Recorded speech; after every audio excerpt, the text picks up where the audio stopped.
Je vous raconte tout cela parce que ça fait partie de mon raisonnement. Ce que j'ai vécu, ce que j'ai senti, mon expérience m'oblige à avoir un raisonnement qui inclut toutes ces variables. Quelle est ma position vis-à-vis de l'échange humanitaire? Je crois qu'il est nécessaire d'avoir un dialogue.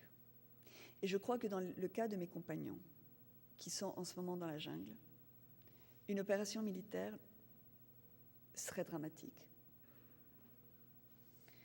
Je pense qu'il y aurait un massacre à 90% des cas. Dans mon cas, j'étais dans l'option de choisir mon destin et j'avais choisi de courir le risque parce que je préférais d'une certaine façon la mort que la prolongation de ma captivité. Mais je sais que dans mes compagnons qui sont encore en otage, ils ont attendu 11 ans, ils ne veulent pas que cela se solde par la mort. Et la majorité d'entre eux ne veulent pas d'opération militaire. Je pense par ailleurs qu'une opération de bluff comme celle qui m'a sauvée moi est incapable de se reproduire. Elle n'est pas rééditable. Donc cela nous laisse dans des options limitées. Et c'est pour cela que je suis tout à fait à fond et j'approuve et je voudrais qu'il y ait une négociation pour mes compagnons. Je pense que l'accord humanitaire doit se faire et que nous devons faire tout notre possible pour que si c'est la seule porte de sortie, que cette porte de sortie soit ouverte pour mes compagnons. Mais je crois que nous avons besoin de l'appui de beaucoup de monde, parce que je ne suis pas sûre que la guérilla veuille véritablement négocier ses prisonniers. Je crois que la guérilla a fait de la situation des otages colombiens une scène politique qui leur permet de se vendre. C'est une espèce de vitrine qui permet que l'on parle des FARC.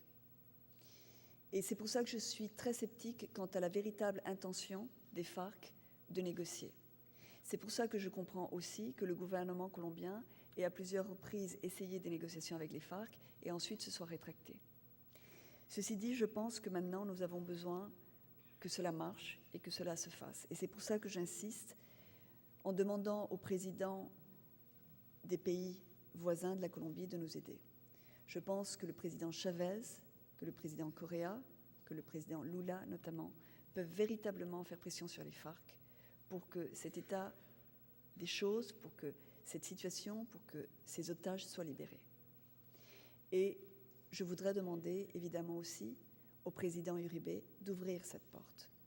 Je pense que rien ne justifie ni l'immobilisme des uns, ni la prise d'otage par les FARC sous la justification d'une cause qui est la leur, quelle qu'elle soit. Par ailleurs, je tiens aussi à témoigner sur ce que j'ai vu des FARC. Je vais faire la différence entre les personnes qui ont habité, qui ont vécu avec moi toutes ces années et l'organisation des FARC. Parce que ces êtres humains qui étaient avec moi, non seulement je les ai pardonnés, mais je les aime aussi.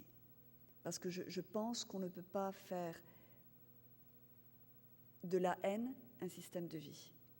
J'ai été victime de cette haine, ils m'ont traité en ennemi, ils ont été très durs vis-à-vis de moi, mais je ne veux pas répondre avec la haine. Je veux répondre avec l'amour, parce que je crois que c'est la seule réponse digne face au terrorisme. Mais je crois aussi que l'organisation des FARC est une organisation qui s'est dénaturée.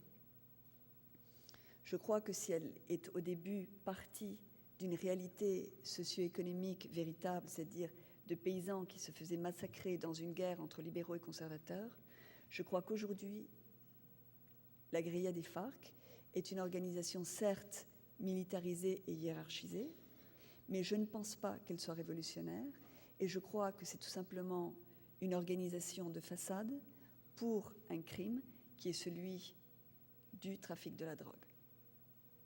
Et je vous dis cela parce que je crois que face au terrorisme, nous pouvons tous avoir des réponses. Et que souvent nous pensons que face au terrorisme, nous n'avons rien à faire, que ce sont des problèmes d'État. Et je voudrais vous dire aujourd'hui que nous pouvons faire, chacun individuellement, des changements dans notre attitude qui vont nous permettre de combattre le terrorisme. Et je crois que la première chose que nous devons faire, c'est réviser notre attitude face à ceux qui ne sont pas comme nous. Nous avons tous des tendances de rejet. Nous avons tous des tendances d'exclusion. Toutes nos réactions qui sont humiliantes pour un autre être humain sont aussi des composantes pour fomenter le terrorisme dans le monde. Donc, je fais vraiment un appel à l'amour, non pas d'un point de vue spirituel et éther, mais aussi d'un point de vue politique, en vous disant que véritablement l'amour est la meilleure réponse au canon. Par ailleurs, je crois que le terrorisme, qui est, selon mon analyse, le fait de l'exclusion, dans un monde globalisé qui a ses exclus, doit être repensé. Nous avons vécu dans une ère qui prêchait le refus du dialogue face aux terroristes. Et je crois que c'est une erreur.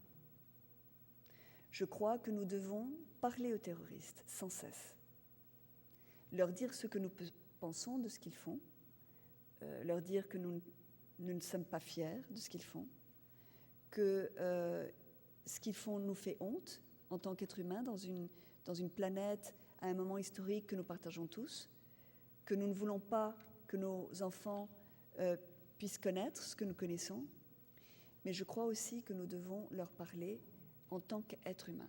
Parce que ce que j'ai vu dans la jungle, c'est qu'effectivement, ces personnes ne pensaient pas comme moi, ces personnes avaient des critères et des jugements et des endoctrinements totalement différents du mien, mais j'ai senti aussi que lorsqu'on leur disait ce qu'on pensait en termes humains, en termes éthiques, ça posait des questions. Parce que nous avons tous une conscience. Et nous voulons tous être du bon côté. Nous voulons tous avoir l'impression d'être les bons de l'histoire.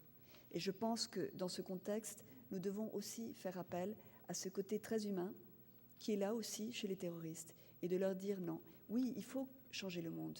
Oui, il faut créer des espaces où nous ayons tous la place dans ce monde. Mais il ne faut absolument pas être tolérant contre la cruauté, l'inhumanité et évidemment les actions terroristes.